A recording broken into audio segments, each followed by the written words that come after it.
ये घटना थी लखनऊ की, जहां पर एक पिटबुल ने एक महिला की जान ले ली। A pitbull dog has now attacked an 11-year-old boy in Ghaziabad. The owner had kept the dog without any license or registration.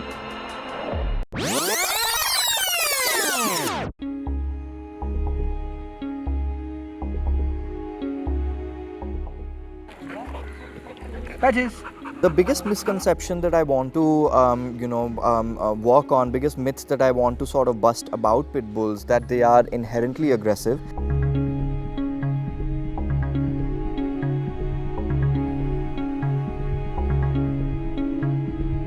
This demonizing a breed is a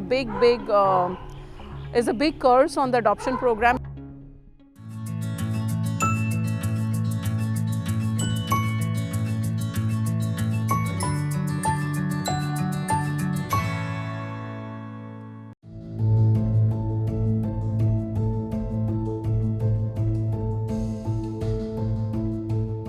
Pit bulls have very, very high prey drive, and a lot of these dogs have really high protective instinct.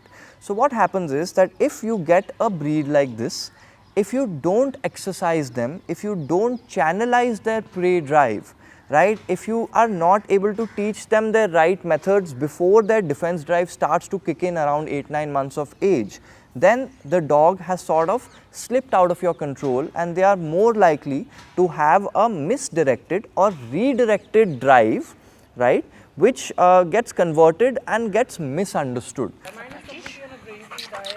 You're taking an athletic child and for 2 months you are cutting out any sports or any gym or any exercise from their activity. They are very likely to start, taking out their frustration by punching walls or punching their younger sibling or fighting with people on the road and redirecting all of that pent up mental and physical energy into wrong ways.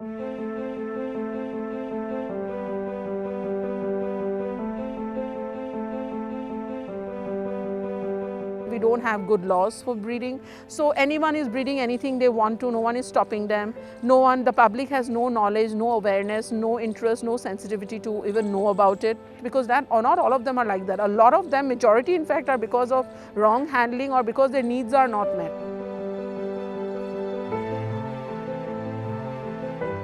The government of India, people of India need to understand that we really need to work on this breeding industry. There are a lot of laws which comes into picture that they need license, but implementation of those laws are not there. So the basic outcome of faulty breeding practices, number one, two bloodlines, if they are totally different from each other, it will always be safe. But if somebody has gotten two pit bulls, male and female, from the same kennel, and they are very closely related, resulting in inbreeding and line breeding, automatically there will be a lot of temperament and behavior and medical problems that the pet owners will be facing with their dog throughout their life. They will always be spending a lot of time and money at the vets and the trainers because they didn't invest the right time and money on the dog in the beginning, basically.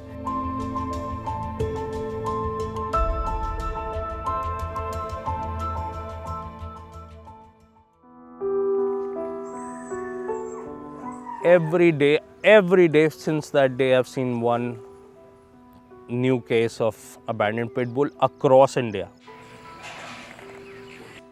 Right now, the maximum number of abandoned pets that Friendicos has are these breeds of dogs only: German Shepherds, Rottweilers, Pit Bulls, Pakistani Bullies, and a few Labradors. But mostly, yes, Pit Bulls and all, because we have seen in the last couple of years, in fact, the number of Pit Bulls that have been abandoned at Friendicos has increased tremendously. And unfortunately, their reputation does not help in the rehoming process. This demonizing a breed is a big curse on the adoption program, because people who already have a wrong image of this particular breed of dog gets further fodder to feed this bad reputation. Pit bulls are just like any other dog.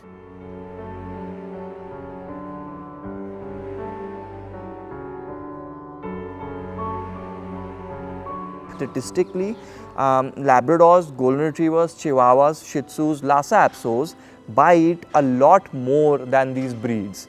The thing is that these bites get forgiven, right? However, a lot less pit bulls and Rottweilers end up biting someone, but that is absolutely almost always through bad breeding and bad upbringing.